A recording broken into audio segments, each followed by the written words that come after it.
اور یہ لوگ عموماً اپنی مقامی یونٹوں میں بھی آتے جاتے رہتے تھے۔ پہرے داروں نے تب یہی سمجھا کہ وہ شاید اپنے یونٹ میں اس وقت کسی کام سے جا رہا ہے، یوں بھی اس کی جیپ خالی دکھائی دے رہی تھی۔ اس کے علاوہ اس میں کوئی اور سوار دکھائی نہیں دے رہا تھا، اسی لیے شک و شبہ والی بات بھی کوئی نہیں تھی۔ انہوں نے بیریئر اٹھا دیا اور انسپکٹر تیرتھ رام ان کے مؤدبانہ سلیوٹ نظر انداز کرتا دل ہی دل میں رام نام کا جاپ کرتا خطرے کی لائن عبور کر گیا۔ اس نے انٹروگیشن سینٹر کے حفاظتی علاقے سے باہر نکل کر جیپ اب اس پہاڑی راستے کی طرف گھمائی تھی جو یہاں سے شہر کی طرف جاتا تھا۔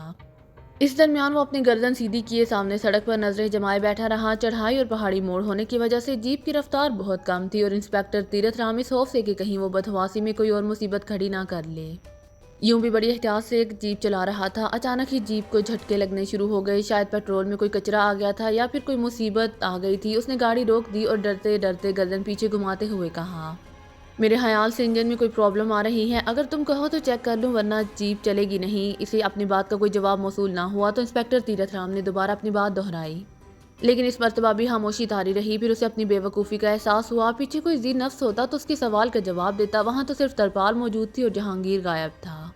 تیرتھ رام نے ڈرتے ڈرتے ترپال پر ہاتھ مار کر اس بات کی تصدیق کی تھی کہ واقعی جہانگیر وہاں سے جا چکا ہے یا پھر اس کی کوئی چال ہے۔ اسے اس بات کا علم ہی نہ ہو سکا کہ جہانگیر کس موڑ پر کھلی جیپ سے نیچے اتر چکا تھا۔ وہ تو خوف کے مارے اتنا حواس باختہ ہو رہا تھا کہ اس نے اس طرح سامنے راستے پر نظریں گاڑی ہوئی تھی جیسے وہاں سے اچانک ہی زمین پھٹے اور جیپ کے اس میں سما جانے کا خطرہ محسوس ہو رہا ہو، لیکن زمین اپنی جگہ پر قائم رہی۔ البتہ جہانگیر غائب ہو چکا تھا۔ پہلے تو اس نے اپنے پھیپھڑوں کا سارا زور لگا کر لمبا سانس لیا اور خود کو نارمل کیا، جس کے بعد وہ دیوانہ وار کبھی جہانگیر کو اور کبھی اپنے آپ کو گالیاں دینے لگتا۔ ایسے لگتا تھا جیسے اس پر پاگل پن کا دورہ پڑ گیا ہو۔ اس پاگل پن میں اس نے بڑے زور سے جیپ کو ٹھوکر ماری جس کے انجن نے اب سیلف اٹھانے سے بھی انکار کر دیا تھا۔ پھر اچانک ہائے رام کہہ کر اپنا پاؤں پکڑ کر بیٹھ گیا۔ اگر یہ جیپ انٹروگیشن سینٹر کے اندر یا باہر بند ہو جاتی تو یہ سوچ کر ہی وہ اچانک سہم کر رہ گیا۔ اچانک ہی اس کی جیپ میں نرس ریڈیو میں زندگی بیدار ہونے لگی۔ کرنل گوپال کرشنا اور میجر رائے ایک ہی جیپ میں یہاں پہنچے تھے۔ یہ الگ بات کہ ان کے آگے پیچھے 15-20 آرمی کی جیپیں بھی جلوس کی شکل میں جا رہی تھیں اور راستے میں آنے والے ہر موڑ پر موجود سیکیورٹی فورسز کے جواب بھی صاحب ایوان ہو چکے تھے۔ ریڈ 20 میں دونوں کی جیپ ہی داخل ہوئی تھی، جبکہ باقی جیپیں جن میں بلیک کیٹ سوار تھے باہر ہی ایک قطار میں کھڑی ہو گئی تھیں۔ ریڈ 20 کے کمانڈنگ کرنل رستوگی کو جب کرنل گوپال کرشنا کی آمد کا علم ہوا تو وہ قریباً بھاگتا ہوا اپنے آفس سے باہر آ گیا۔ گوپال کرشنا نے اس کے ساتھ بڑی گرم جوشی سے ہاتھ ملایا تھا۔ کیسا ہے ہمارا مہمان؟ میجر رائے نے چھڑتے ہی دریافت کیا۔ بہت مزے میں ہوگا سر، اس کا میزبان بھی انسپکٹر ہلاکو ہے، بہت خوش ہوگا۔ رستوگی نے میجر رائے کی بجائے کرنل گوپال کرشنا کی طرف دیکھ کر کہا، اسے طلب کیجیے۔ میجر رائے نے کہا، نو۔ اچانک ہی کرنل گوپال کرشنا نے اس کی بات کاٹ دی۔ دونوں کمانڈنٹ کے آفس میں داخل ہو چکے تھے۔ رستوگی کا انٹرکام کی طرف بڑھا ہوا ہاتھ اچانک ہی واپس لوٹ آیا۔ ہم خود وہاں جاتے ہیں، اس طرح اپنے گیسٹ کو سرپرائز بھی دے سکیں گے۔ کرنل گوپال کرشنا نے اپنے ہونٹوں پر زہریلی مسکراہٹ سجائی۔ رائٹ سر، میجر رائے نے اطاعت گزاری۔ کرنل کمانڈنگ رستوگی اور اس کے 2 محافظوں کی میت میں وہ دونوں اب تفتیشی بیرک کی طرف جا رہے تھے، جس کے کونے میں انسپکٹر تیرتھ رام کا وہ خصوصی کمرہ تھا جہاں وہ اپنے شکار کے ساتھ زندگی موت کا کھیل رچایا کرتا تھا، اور جس کمرے سے عموماً ہفتے میں 1-2 مرتبہ کسی نہ کسی آتنکوادی کی لاش رات کے اندھیرے میں کسی ٹرک میں لوڈ کر کے تیز رفتار ندی نالے میں پھینک دی جاتی تھی۔ یہ وہ بدقسمت ہوتے تھے جنہیں اکثر کریک ڈاؤن کے دوران بھارتی فوج متشبہ جان کر گرفتار کر لیتی اور تفتیش کے لیے پھر انہیں ریڈ 20 میں بھیج دیا جاتا۔ ہلاکو نے اپنے زیر تفتیش کسی کشمیری کو آج تک مکمل وجود کے ساتھ گھر واپس نہیں جانے دیا تھا۔ اکثر وہ ان کے جسم کا کوئی نہ کوئی حصہ مفلوج کر دیا کرتا تھا۔ اس کام میں اسے خاصی مہارت حاصل تھی۔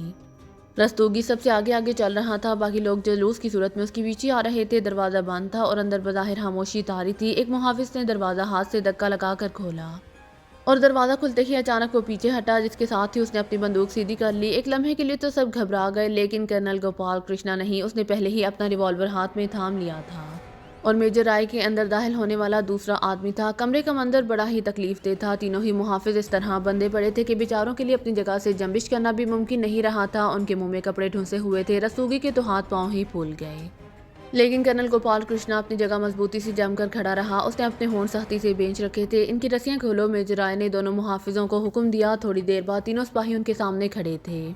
ان کے بدن پر خوف اور شرمندگی سے ریشہ طاری ہو رہا تھا۔ میجر رائے کی 3-4 منٹ کی کوشش کے بعد بالآخر وہ اس قابل ہوئے کہ اپنے ساتھ گزرنے والی قیامت کا احوال سنا سکے۔ اس دوران کرنل کمانڈنگ رستوگی نے سارے کیمپ میں ریڈ الرٹ کر دیا تھا اور اب اس کا ایک ساتھی اسے بتا رہا تھا کہ انسپکٹر تیرتھ رام کی جیپ بھی غائب ہے، جس کا سیدھا مطلب یہی تھا کہ جہانگیر اس جیپ میں فرار ہوا ہے۔ اب انہیں یہ معلوم کرنا تھا کہ جیپ اس نے ہلاکو سمیت غائب کی ہے یا اسے ٹھکانے لگا کر غائب ہوا ہے۔ میجر رائے نے اپنے ساتھ آنے والے کچھ محافظوں کو وہاں طلب کر لیا تھا اور اب تینوں سپاہی ہی ان بلیک کیٹس کے ساتھ راہ کے ایک سیف ہاؤس پر لے جا رہے تھے جہاں کرنل گوپال کرشنا صورتحال جاننا چاہتا تھا۔ اسے ایک ایک تفصیل درکار تھی، یہ معمولی حادثہ نہیں تھا۔ کرنل گوپال کرشنا کو یوں محسوس ہوا تھا جیسے مجاہدین نے بڑے بازار میں اس کے منہ پر زوردار تمانچہ رسید کر دیا ہو۔ رستوگی کے ساتھ وہ اس کے آفس میں آ گئے تھے جہاں سے رستوگی نے اس امید پر انسپکٹر ہلاکو کی جیپ میں موجود ریڈیو کے ذریعے اسے رابطہ کیا تھا کہ شاید انہیں حالات کے سر پیر کا کوئی اندازہ ہو جائے۔ دوسرے ہی لمحے انسپکٹر ہلاکو لائن پر تھا۔ رستوگی نے اس سے وائرلیس ریڈیو پر ہی سوال جواب کرنے شروع کر دیے۔ کرنل گوپال کرشنا بڑے انہماک سے ان کی گفتگو سن رہا تھا۔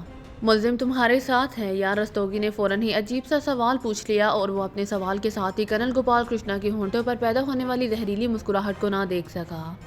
اس وقت کرنل گوپال کرشنا کو ریڈ 20 کا کرنل کمانڈنگ رستوگی دنیا کا سب سے بے وقوف انسان دکھائی دیا تھا۔ اس نے دل ہی دل میں کہا اگر جہانگیر اس کے ساتھ موجود ہوتا تو وہ ان سے بات ہی کیسے کر پاتا، جب دوسری طرف سے انسپکٹر ہلاکو نے بتایا کہ جہانگیر اسے راستے ہی میں جل دے کر اتر گیا اور اسے علم ہی نہ ہو پایا تو گوپال کرشنا کی آنکھوں میں خون اتر آیا۔ وہ دبے قدموں کمرے سے باہر نکل آیا۔ میجر رائے اس کے تعاقب ہی میں باہر آیا تھا۔ وہ جانتا تھا کہ گوپال کرشنا اس وقت کیا سوچ رہا ہے۔ وہ اپنے کمانڈر کی رگ رگ کو سمجھتا تھا۔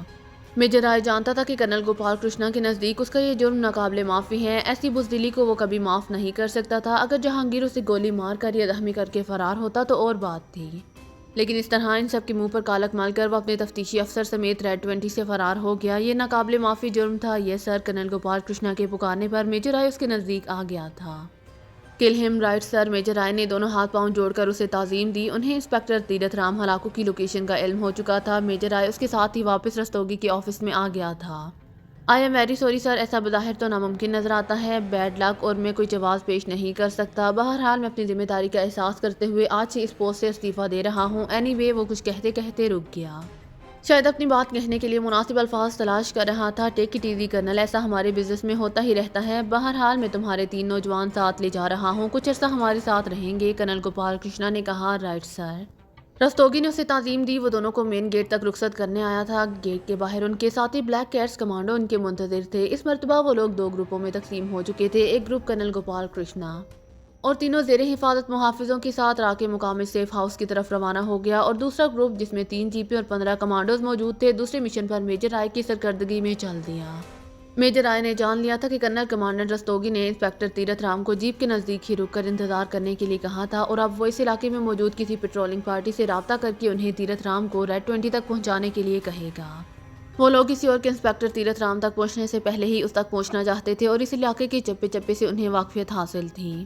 میجر رائے اور کرنل کرشنا کو اپنے کمرے میں لٹکے نقشے کے ذریعے رستوگی نے یوں بھی اچھی طرح باور کرا دیا تھا کہ وہ کس راستے سے فرار ہوئے ہیں اور اس وقت انسپکٹر تیرتھ رام کس جگہ مدد کا منتظر کھڑا ہے۔ انہیں نہ صرف تیرتھ رام کا بول و رام کرنا تھا بلکہ اس 8-10 کلومیٹر کے علاقے میں موجود جہانگیر کو بھی زمین کے پاتال سے باہر نکال کر لانا تھا۔ ان کے ہاتھ آئی سونے کی چڑیا نکل گئی تھی اور وہ ہاتھ پر ہاتھ دھرے نہیں بیٹھ سکتے تھے۔ مقامی مجاہدین کے خوف سے گو کہ رات کو سیکیورٹی فورسز کے لوگ اپنے ٹھکانوں میں دبک جاتے تھے اور اکثر مقامات پر نائٹ پیٹرولنگ سے بھی اعتراض برتتے تھے، لیکن آج کرنل گوپال کرشنا کے صبر کا پیمانہ لبریز ہو چکا تھا۔ وہ صبح کا انتظار نہیں کر سکتا تھا اور انہیں آج ہی جہانگیر کو تلاش کرنا تھا جس کے لیے کرنل گوپال کرشنا ایک بہت بڑا سرچ آپریشن ترتیب دینے جا رہا تھا، لیکن اسے کوئی بھی کارروائی میجر رائے کی طرف تیرتھ رام کو اوپر بھیجنے کے بعد ہی شروع کرنی تھی۔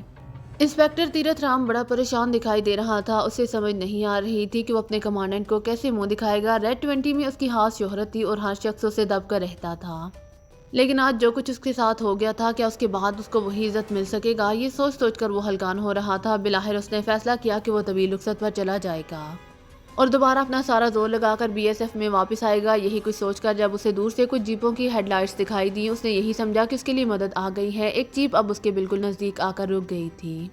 انسپکٹر تیرتھ رام نے آخری منظر یہی دیکھا کہ جیپ میں بلیک کیٹس کمانڈو سوار تھے جو اپنے سروں پر لپٹے کالے رنگ کے بڑے بڑے رومالوں سے پیش جانے جا رہے تھے۔ اس نے اپنی دانش میں آگے بڑھ کر صورتحال واضح کرنا چاہی، لیکن اس کی یہ حسرت دل ہی میں رہ گئی۔ اس وقت 3 عزی گنوں کے منہ اس کی طرف ہوئے اور انہوں نے شعلے اگلنے شروع کر دیے۔ انسپکٹر تیرتھ رام کو چند سانسوں کی مہلت بھی میسر نہ آ سکی، وہ جانے کب کا مر چکا تھا، لیکن حملہ آوروں نے اپنے میگزینیں خالی کرنا ضروری خیال کیا۔ یوں محسوس ہو رہا تھا ان کی زندگی کا صرف ایک ہی مشن ہے، قتل و غارت گری، اور انہیں اس کی پرواہ نہیں کہ مرنے والا ان کا ہم مذہب، ہم وطن یا کوئی اور ہے۔